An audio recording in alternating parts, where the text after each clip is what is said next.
आज से तकरीबन आधी सदी पहले उत्तर प्रदेश के बुंदेलखंड इलाके में एक 9 साल की लड़की जमीन हड़पने के खिलाफ अपने ही चाचा से लड़ जाती है और अपने चचेरे भाई का सर फोड़ देती है।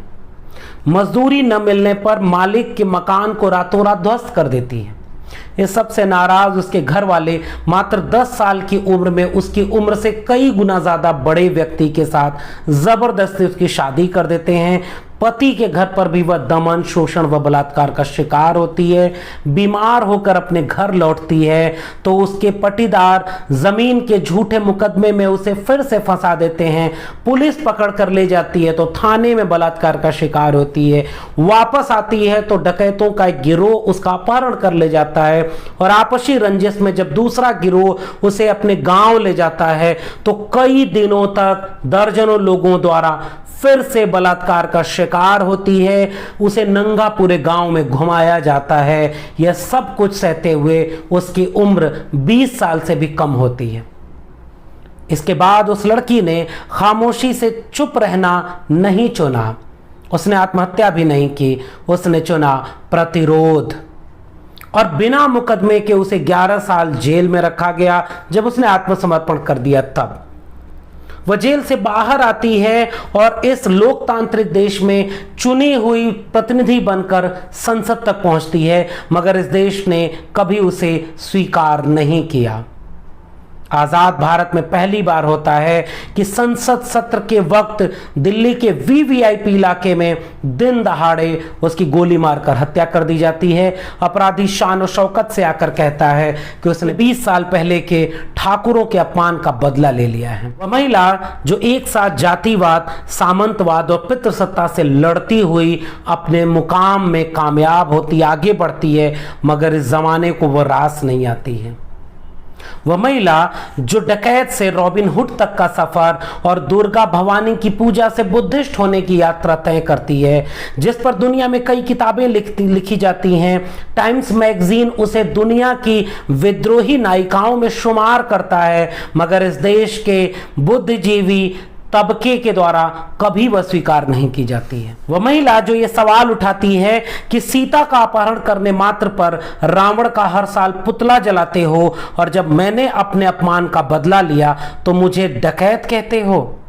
वह महिला जो कहती है कि मैं दोबारा कभी औरत बनकर गरीब कमजोर जाति में नहीं पैदा होना चाहूंगी। वह महिला जो ये ख्वाब देखती है कि इस मुल्क में कभी किसी औरत के साथ जुल्म और ज्यादती न हो। एकलव्य सेना बना करके वह जेल में बंद महिलाओं से लेकर घरेलू हिंसा के शिकार महिलाओं के लिए काम करती है। उस महिला के गुजरे अरसा हो गया, मगर आज भी वह अपने इलाके के लोक गीतों, विवाह गीतों में बड़ी शान और शौकत से याद की जाती है। जी, हम बात कर रहे हैं आजाद भारत की क्रांतिकारी विद्रोही महिला फूलन देवी पर। सामाजिक न्याय की पाठशाला के इस खास एपिसोड में अभिवादन कबूल करिए लक्ष्मण यादव का और स्वागत है आपका सामाजिक न्याय की पाठशाला में।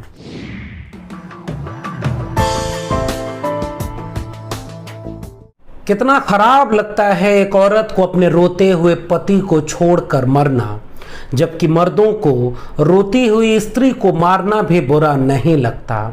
औरतें रोती जाती हैं, मर्द मारते जाते हैं। औरतें रोती हैं, मर्द और मारते हैं। औरतें खूब जोर से रोती हैं, मर्द इतनी जोर से मारते हैं कि वे मर जाते हैं। इतिहास में वह पहली औरत कौन थी जिसे सबसे पहले जलाया गया, मैं नहीं जानता, लेकिन जो भी रही हो मेरी माँ रही होगी। मेरी चिंता यह है कि भविष्य में वह आखिरी स्त्री कौन होगी जिसे सबसे अंत में जलाया जाएगा, मैं नहीं जानता, लेकिन जो भी होगी मेरी बेटी होगी और यह मैं नहीं होने दूंगा। ये पंक्तियां हैं रमाशंकर यादव विद्रोही की। और फूलन देवी पर बात करते हुए न जाने क्यों ये पंक्तियां बेतरह मौजू होकर याद आती। फूलन देवी एक ऐसी महिला जिसके साथ अन्याय उसके अपने इलाके के लोगों ने ही नहीं किया। आजाद भारत के सबसे बड़े लोकतांत्रिक संस्थान संसद में चुन कराने के बाद भी इस देश ने उसे न कबूल करके उससे ज़्यादा बड़ा अन्याय किया। उसके संघर्षों को वह तवज्जो नहीं दी गई जो मिलनी चाहिए थी। फूलन देवी आज़ाद भारत में स्त्री संघर्षों का एक प्रतीक बननी चाहिए थी जो नहीं बनी।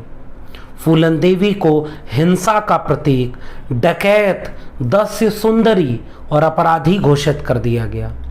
दुनिया में जिस महिला को विद्रोही नायिकाओं में शुमार किया गया हो, उसे अपने ही देश में वह जगह नहीं मिली जिसकी वह हकदार थी। आज हम बात कर रहे हैं फूलन देवी के उस पूरे जीवन काल पर जिसे नई पीढ़ी को जानना बेहद अहम बन जाता है, और ख़ासकर महिलाओं के संघर्ष की जब बात हो, जेंडर जस्टिस की जब बात हो, तो फूलन देवी की बात के बिना यह सारी बातचीत अधूरी व उथली होगी। फूलन देवी का जन्म उत्तर प्रदेश के जालौन जिले के गुहरे का पुरवा नामक एक गांव में 10 अगस्त 1963 को मल्लाह जाति के एक बेहद गरीब सामान्य परिवार में हुआ। पिता किसान थे जिनके पास बहुत थोड़ी सी जमीन हुआ करती थी। वह इलाका चंबल के आसपास का था जहां किसी भी तरह का कोई भी विकास, कोई भी सुविधाएं, बुनियादी सुविधाएं भी नहीं पहुंच पाई थी। बेहद पिछड़े इलाके में, बेहद सामान्य परिवार में, बेहद गरीब पृष्ठभूमि में मल्लाह जाति में फूलन की परवरिश शुरू होती है। फूलन जब 9 साल की होती हैं तो उनके चाचा मयादीन जब उनकी ज़मीन पर कब्जा करने की कोशिश करते हैं तो सारा परिवार खामोशी अख्तियार करता है, मगर फूलन देवी अपने इंटरव्यू में से लेकर के अपनी आत्मकथा में इस बात को याद करते हुए कहती हैं कि वह अपने चाचा से लड़ती हैं और अपने चचेरे भाई का सर फोड़ देती हैं। एक घटना का जिक्र फूलन देवी अपनी जीवनी में करती हैं कि एक बार दिन भर काम कराने के बाद भी उसे जब मजदूरी नहीं मिलती है तो रात में उस मालिक के मकान को जाकर के गिरा देती हैं। यानी फूलन बचपन से ही एक विद्रोही तेवर में पलती बढ़ती हैं। यह सब देखकर परिवार बेहद खफा होता है और मात्र 10 साल की उम्र में फूलन देवी का विवाह उनसे 20-25 साल उम्र में बड़े अधेड़ पुत्तीलाल मल्लाह से कर दिया गया। पुत्तीलाल मल्लाह के घर जब फूलन जाती हैं और जबरदस्ती उनका गौना कराया जाता है। एक इंटरव्यू में फूलन की मां कहती हैं कि हम मजबूरी में उसे यहां से भेज रहे थे क्योंकि वह बहुत विद्रोही और गुस्सैल स्वभाव की हो रही थी। उसे नाराजगी होती है अपने आसपास के माहौल को देख करके।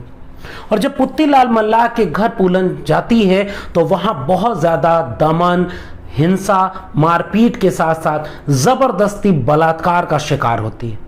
फूलन बीमार होती है तो वापस अपने घर चली आती है।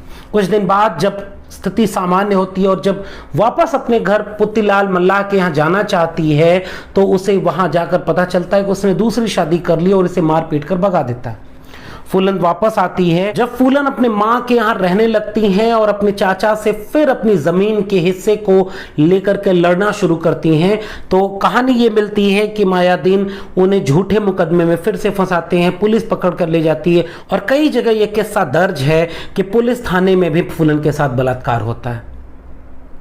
उसके बाद 16 साल की उम्र में उसे डकैतों का एक गिरोह जबरदस्ती घर से उठा ले जाता है और वहां भी उसका शोषण किया जाता है।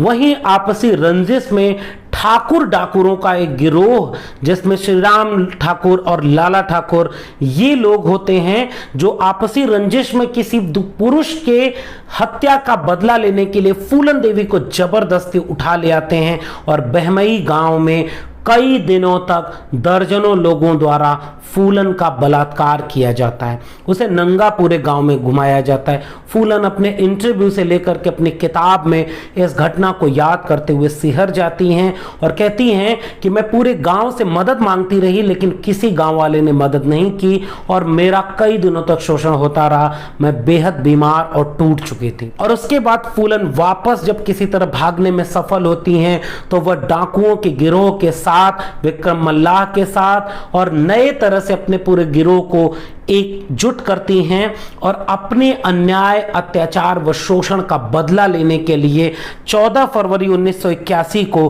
बहमई गांव में आती हैं। वहां शादी चल रही होती है। इस किस्से को बहुत ध्यान से समझिएगा, इसको लेकर के ही सारा विवाद है।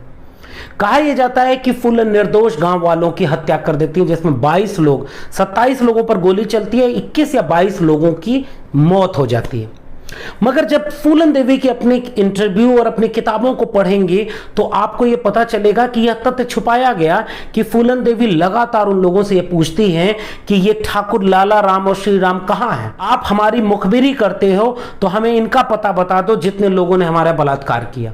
उस गांव में कोई भी व्यक्ति फूलन की मदद नहीं करता, न तो जब बलात्कार होता है तब कोई गांव वाला मदद करता है, और न जिस दिन 14 फरवरी 1981 को जब फूलन बहमई आती हैं तो वो पूछती हैं कि कहां हैं वो लोग, आप मुझे बताओ। मेरी मुखबिरी आप इनसे करते हैं तो हम आपको छोड़ देंगे, आप उनका पता हमें बता दीजिए। लेकिन गांव में सब लोग ये कहते हैं कि हमें नहीं पता कहां हैं, कैसे हैं, क्योंकि उसके आने के पहले वो सारे अपराधी जो बलात्कारी थे वो गांव छोड़ चुके होते हैं। और इसके बाद उस क्रोध में, उस गुस्से में फूलन जब ये कहती है कि आप नहीं बता रहे हो, आप क्यों उनका पक्ष ले रहे हो जो बलात्कारी हैं, डकैत हैं, जिन्होंने मेरी अस्मत लूटी है, मेरी इज्जत लूटी है। और इस क्रोध में फूलन उस 22 लोगों के ऊपर फूलन का गिरोह हमला करता है, जिसमें से 21 से 22 लोग मारे जाते हैं। आज भी आप जाएंगे तो वहां उन्हें शूरवीर, कर्मवीर कहा गया है।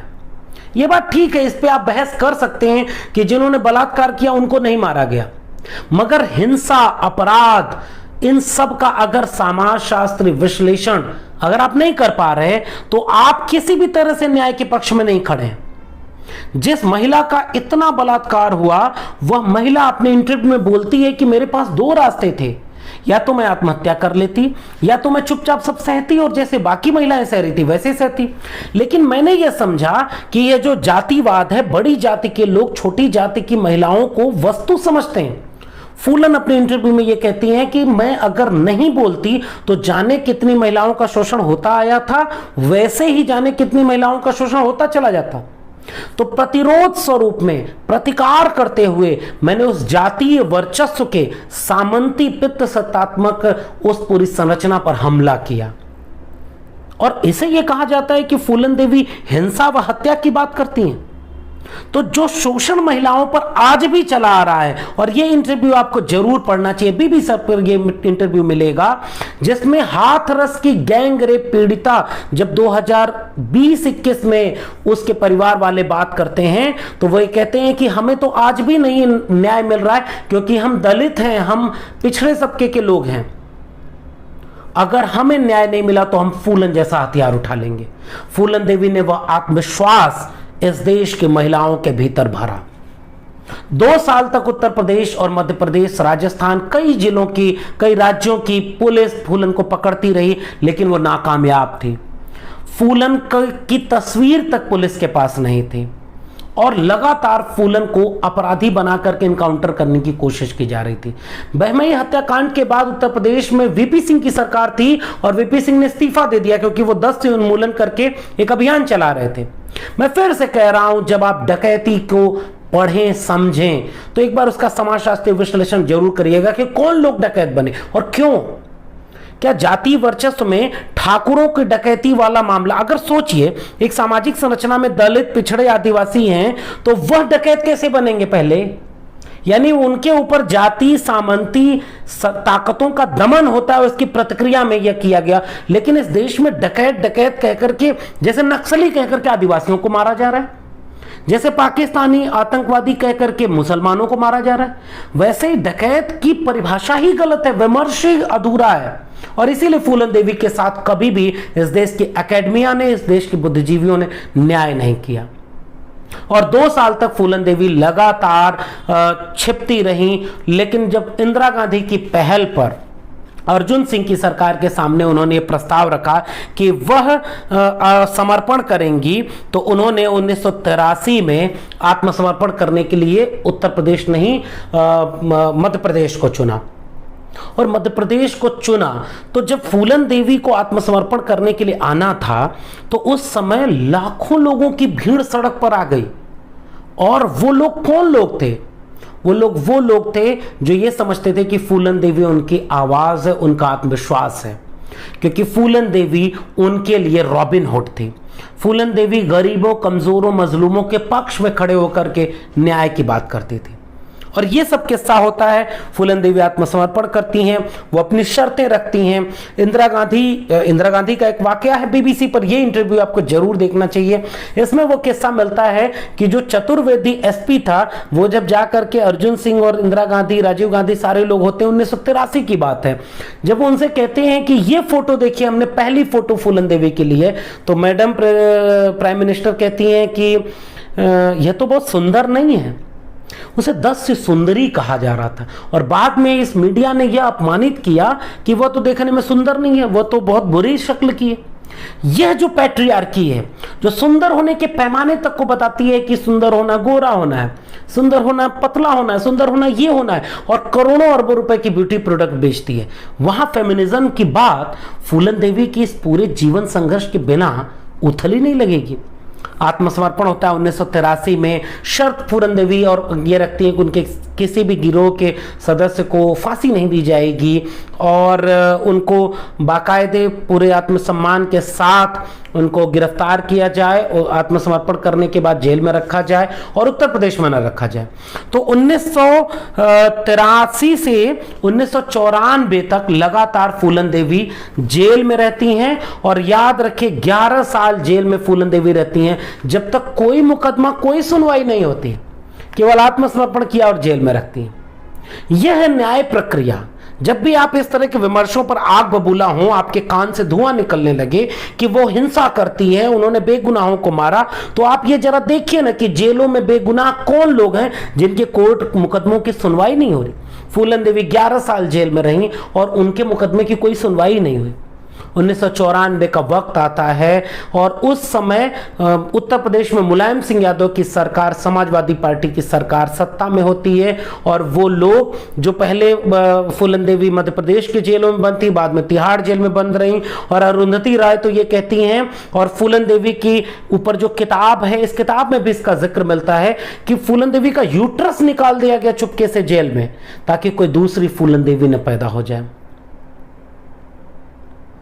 और इन सब के साथ 1994 में जब मुलायम सिंह यादव फूलन देवी के ऊपर लगे सारे आरोपों को बरी करके उन्हें जेल से बाहर करते हैं, तो पूरे देश की सियासत में भूचाल आता है कि कैसे एक अपराधी, एक डकैत को जेल से बाहर कर दिया गया। ये वो दौर नहीं था जब लोग मुख्यमंत्री बनने के बाद अपने ऊपर लगे मुकदमों को खुद ही वापस कर लेते थे। लोग तड़ीपार होने के बाद भी इस देश के सबसे बड़े मंत्री के पद पर बैठते थे। ये वो दौर था जिसमें यह न्याय की बात की गई थी। और फूलन देवी के ऊपर जब मुकदमों को वापस लेकर के एक नया जीवन जीने की जो एक मौका मिला, उस वह मौका आता है 1996 में, जब मिर्जापुर से फूलन देवी को लोकसभा का चुनाव लड़ने के लिए समाजवादी के टिकट पर यह पहलकदमी करने का मौका मिलता है। 1996 के लोकसभा चुनाव में फूलन देवी को समाजवादी पार्टी लोकसभा का प्रत्याशी बनाती और यह राजनीति के भूचाल के लिए पर्याप्त था। एक मल्लाह जाति की महिला जिसने आत्मसम्मान के लिए, अपने वजूद के लिए आवाज उठाई, उसको जेल से बाहर निकाला गया और उसको चुनाव लड़ने के लिए कहा गया। इस देश को यह कबूल ही नहीं था। तमाम आरोप लगाए गए कि यह तो बहुत बड़ा अपमान है। लेकिन फूलन देवी लगातार अपने इंटरव्यू से, अपनी किताब में यह कहती हैं कि मुलायम सिंह यादव के चलते उनको एक नया मौका मिला। फूलन देवी अपने इंटरव्यू में कहती हैं कि मैं ये सोचती थी कि मुझे यह समाज कभी एक्सेप्ट नहीं करेगा, मुझे डकैत कहेगा। और वहीं वो याद करती हैं कि सीता का अपहरण करने वाले रावण का हर साल पुतला फूंकते हो कि उसने एक महिला का अपमान कर दिया, और मेरे साथ इतना अपमान हुआ और मैंने उस अपमान का बदला लिया, तो मुझे डकैत और अपराधी कहते हो। ये फूलन देवी का सवाल था। उन फूलन देवी से सवाल पूछा जाता है कि आपके साथ आपके साथ सबसे बड़ी त्रासदी क्या है?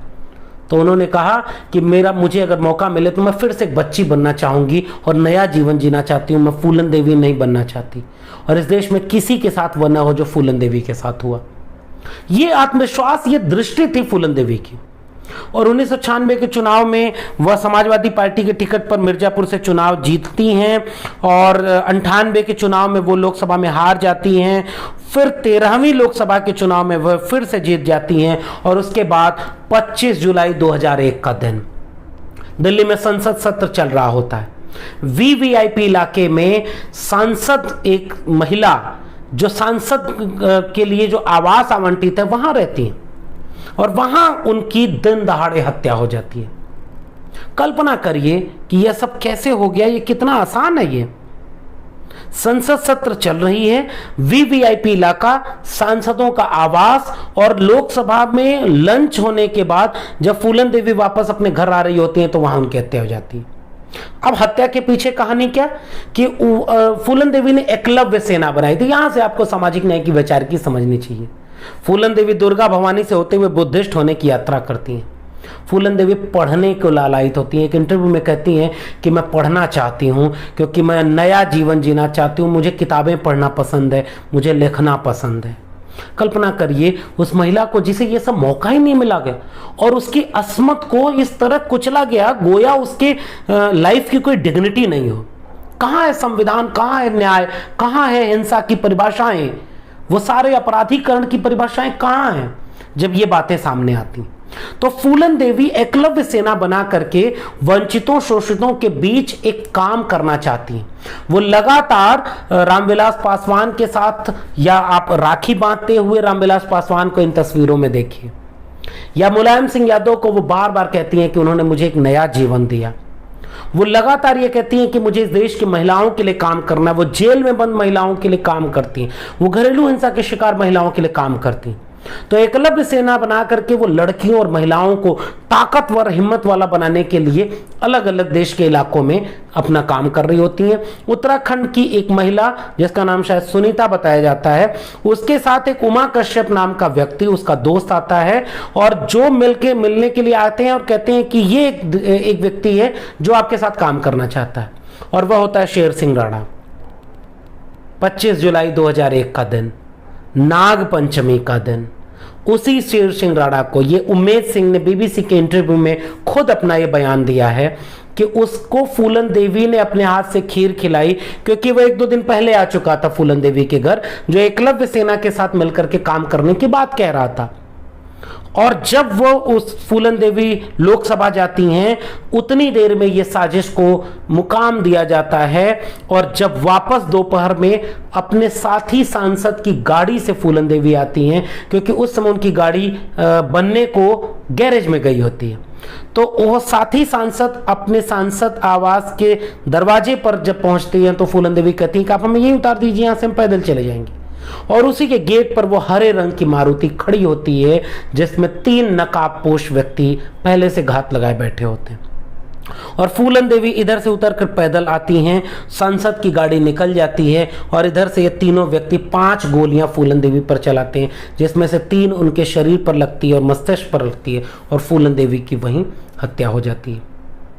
और वो शेर सिंह राणा उस समय घर में रहता है और उसके बाद वो तुरंत वहां से फरार हो जाता है, और 2 दिन बाद वो सहारनपुर पुलिस के सामने हाजिर होता है और खुद इकबालिया बयान देता है कि मैंने 20 साल पहले राजपूतों की आन बान शान में जो काला धब्बा लगा था बहमई कांड, उसका बदला लिया है और मैंने फूलन देवी को मारा है। बाद में तमाम इंटरव्यू में वो शेर सिंह राणा पलट जाता है कि मैंने हत्या नहीं की, लेकिन शुरुआत में उसने ये बयान दिया। आरोप लगता है कि फूलन देवी के पति उम्मेद सिंह भी इस घटना में शामिल है।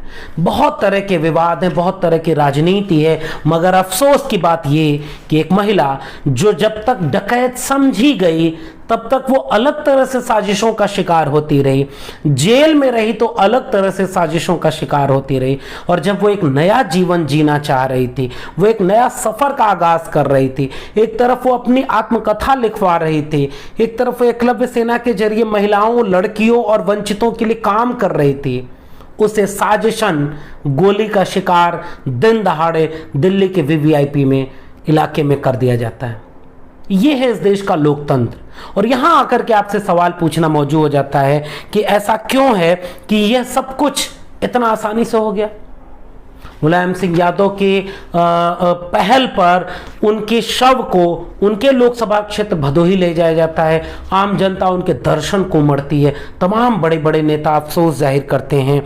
अब इससे दिलचस्प बात समझिए कि जिस व्यक्ति ने सामने आकर के ये कहा कि मैंने फूलन देवी की हत्या की है, वह 2004 में यह बयान देता है कि मैं चंद दिनों में तिहाड़ जेल से फरार हो जाऊंगा, और 17 फरवरी 2004 को तिहाड़ जेल से फरार हो जाता है।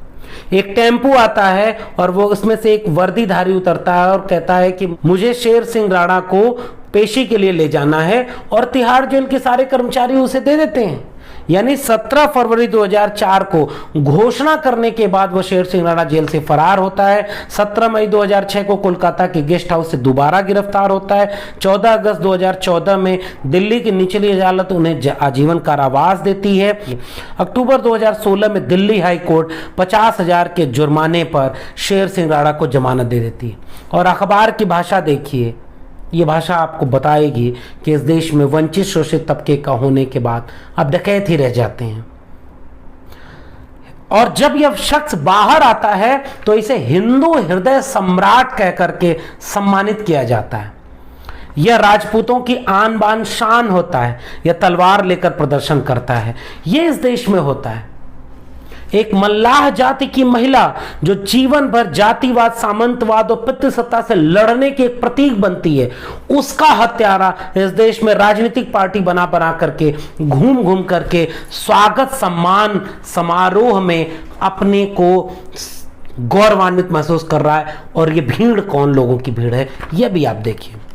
फूलन देवी ने अपनी एक जीवनी भी लिखवाई, I Phoolan Devi the autobiography of India's bandit queen, जिसमें फूलन कहती हैं कि what other called crime I call justice. जिसे बाकी लोग अपराध कहते हैं, मैं उसे न्याय कहती हूं। मैं फिर से कह रहा हूं, फूलन देवी पर बात करते हुए आपको ठहरना होगा और अपराध के समाजशास्त्र पर, डकैत होने के समाजशास्त्र पर, हिंसा के समाजशास्त्र पर ठहर कर विचार करना होगा। पितृसत्ता, जातिवाद, सामंतवाद, इन तीनों के नेक्सस को लेकर के अगर आप इन शब्दों के गहरे मनोविज्ञान को, समाजशास्त्र को समझेंगे, तभी आप फूलन जैसी शख्सियत के साथ न्याय कर पाएंगे, जो इस देश के बुद्धिजीवियों ने, अकादमिक जगत ने कभी नहीं किया। माला सेन ने अपनी किताब लिखी India's bandit queen the true story of Phoolan Devi. इसी पर आधारित बैंडिट क्वीन नाम से शेखर कपूर ने 1994 में एक फिल्म बनाई, जिसमें सीमा विश्वास ने फूलन देवी का रोल किया, जिस पर कई तरह के आरोप लगे। खुद फूलन देवी ने भी कई आपत्तियां दर्ज कराई, मगर बावजूद इसके वह फिल्म बैंडिट क्वीन देश ही नहीं पूरी दुनिया में लोकप्रिय करती है फूलन देवी को। इसने कई राष्ट्रीय और अंतर्राष्ट्रीय पुरस्कार जीते और फूलन देवी एक विद्रोही नायिका के रूप में पूरी दुनिया में चर्चित होती हैं। रॉय मैक्सहम ने अपना एक पत्र व्यवहार किया फूलन देवी के साथ, और जब फूलन देवी ने उसका जवाब दिया तो मैक्सहम वापस यहां इंडिया आते हैं और फूलन देवी के साथ बातचीत करते हैं, पत्र व्यवहार करते हैं, और इन सब से मिल करके एक जीवनी लिखते हैं, जिसे outlaw India's bandit queen and me इस नाम से प्रकाशित किया जाता है। इस किताब पर टेलीग्राफ लिखता है, daily telegraph, a modern day robin hood, आज के दौर के रॉबिन हुड। टाइम्स लिखता है कि one of India's most remarkable women, वह मोस्ट रिमार्केबल वुमेन, वह रॉबिन हुड अपने जीवन के उत्तर काल में बुद्धिज्म के करीब जा रही होती है। वह एकलव्य सेना बना करके वंचितों, शोषितों के पक्ष में न्याय, हक व हुकूक के लिए लड़ने का काम करती है। फूलन देवी इस देश में जब हाथरस की पीड़िता को याद आती है तो फूलन देवी अपने उस पूरे वजूद के साथ जिंदा है। फूलन देवी पर लोकगीत बने। चंबल के इलाकों में आज भी लोग अपने लोकगीतों में, विवाह गीतों में फूलन देवी को बहुत शान और शौकत से याद करते हैं। यह तमाचा है उस फेक जेंडर डिस्कोर्स पर, वो फेक सोशल जस्टिस पर, वो फेक पॉलिटिकल एकेडमिक डिस्कोर्स पर, जो फूलन देवी को हिंसा, अपराधी व डकैत की छवि से बाहर कभी देख ही नहीं पाए।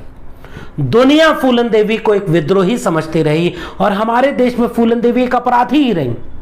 जबकि फूलन देवी अगर किसी और मुल्क में होती, या यही मुल्क अगर वाकई एक डेमोक्रेटिक इंस्टीट्यूशन होता, आजाद ख्याल होता, तो वो फूलन देवी को अपने सराखों पर बिठाता।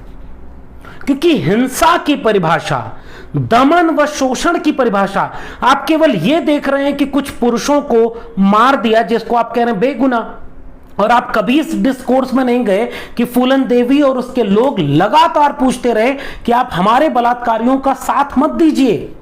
आप बताइए वो लाला दीन और श्री राम लाल ठाकुर और लाला ठाकुर कहाँ हैं? उस गांव वालों ने न फूलन देवी को बलात्कार के समय रोका, साथ दिया फूलन देवी का, न उस दिन साथ दिया, और उस गुस्से में फूलन देवी का यह आक्रोश सामने आता है।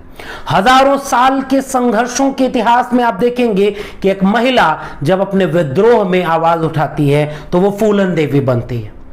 डॉक्टर लोहिया कहते थे कि इस देश की महिलाओं को सीता सावित्री नहीं, द्रौपदी के पास जाना चाहिए, द्रौपदी को आइकॉन मानना चाहिए। मैं ये बात कहता हूं कि इस देश की महिलाओं को फूलन देवी को अपना आइकॉन मानना चाहिए, जिसकी आंखों को देख करके किसी को भी बलात्कार करने के पहले 1000 बार सोचना पड़े। इस देश में पैट्रियार्की आज भी हाथरस उन्नाव कर रही है। कठुआ की गैंग रेप के शिकार लोगों के को न्याय नहीं मिला, उन्नाव की रेप पीड़िता को न्याय मिला, कहां मिला? हाथरस में जो बेटी रात को जला दी गई वो महिला कौन लोग हैं? अगर फूलन देवी इस देश की आइकॉन होती तो कठुआ, उन्नाव, हाथरस नहीं होता, और फूलन देवी हाथरस के बलात्कार पीड़ितों को याद नहीं आती। यह है फूलन देवी की आवाज, यह है फूलन देवी की अहमियत। इस बात को आपको समझना होगा। नागार्जुन ने एक कविता लिखी फूलन देवी पर। इन तस्वीरों के साथ इन कविताओं को मैं आपके बीच में रखना चाहता हूं।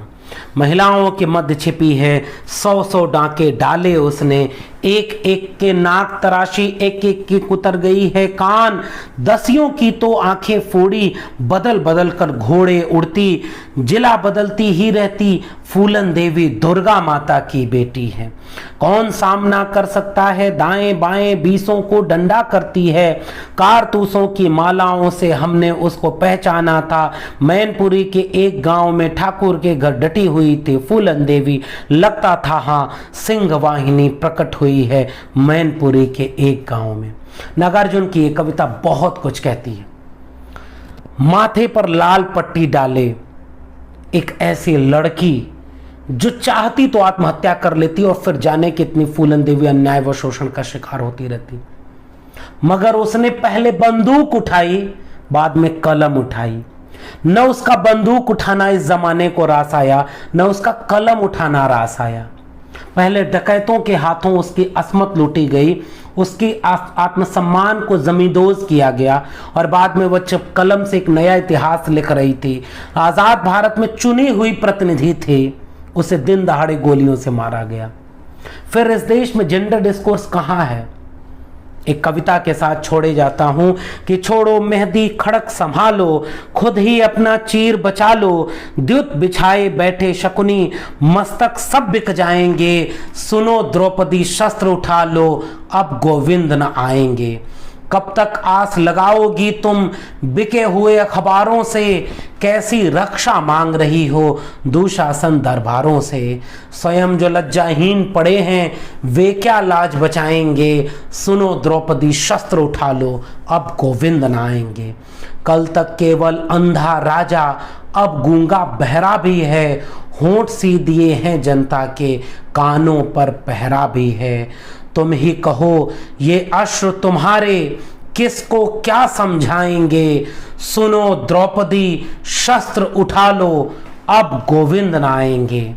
उम्मीद करता हूं कि फूलन देवी को इस बातचीत के बाद आप नए सिरे से पढ़ने, समझने व जानने की कोशिश करेंगे और नए डिस्कोर्स में फूलन देवी को, जेंडर जस्टिस को, सोशल जस्टिस को समझने में कामयाब होंगे। बहुत सामान्य सा परिचय सामाजिक न्याय की पाठशाला के इस वीडियो में आपको मैंने दिया है।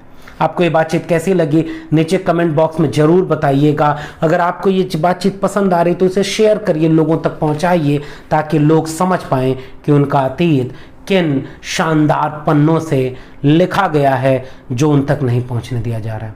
फिर मिलेंगे किसी और विषय के साथ, तब तक के लिए देखते रहिए सामाजिक न्याय की पाठशाला। आप सभी को बहुत बहुत धन्यवाद।